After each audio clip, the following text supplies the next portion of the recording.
Howdy y'all, TheJTJ here with Introduction to Computer Hardware.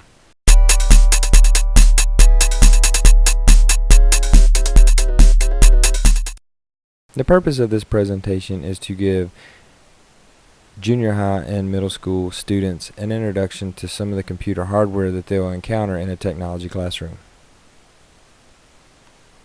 Hardware: the mechanical, magnetic, electronic, and electrical devices comprising a computer system, as the CPU, disk drives, keyboard, or screen. If you can touch it and feel it and see it, it's hardware. If it's connected to your computer through a wire, it counts as hardware. Your mice, monitor, PC, CD drives are all hardware. Input devices: a peripheral device such as a keyboard or stylus used to enter data into a computer for processing. Examples include, but are not limited to, mouse, keyboard, scanner, stylus, barcode scanner. If you're telling your computer what to do, you're using an input device. Keyboards and mouse, you type into a Word document, that's telling the computer something. You're inputting the data. Output device: any peripheral that receives data from a computer, usually for display, projection, or physical reproduction.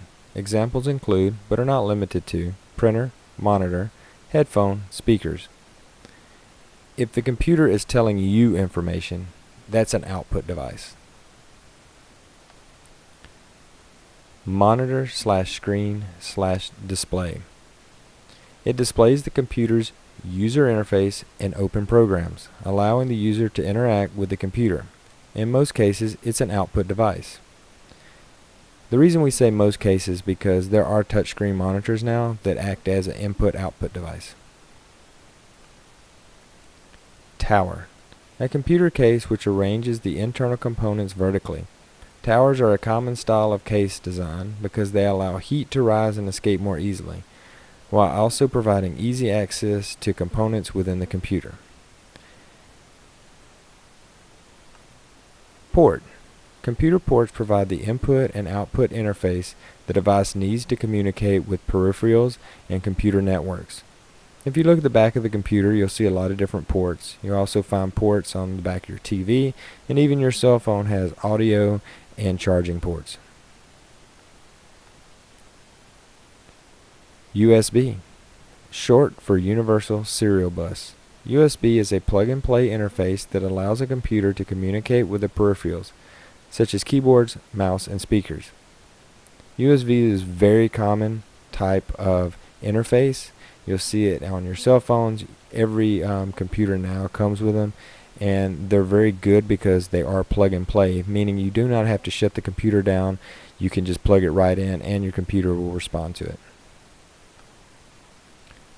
Ethernet port: an Ethernet port, aka jack or socket, is an opening on a computer network equipment that Ethernet cables plug into. The purpose is to connect wired network hardware in a local area network, a LAN, metropolitan area network, MAN, or wide area network, WAN. Generally speaking, in many wired classrooms, this will be your internet cable. Audio ports: used to receive or send audio signals. Can connect speakers, headphones, etc. These audio jacks are just like the ones in your phone. You can plug your earbuds into them and they'll work just the same.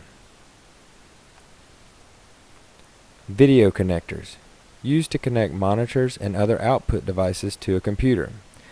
There are many different video connectors. On the left side of the screen, you'll see examples of the many types of connectors, such as VGA, DVI, and HDMI.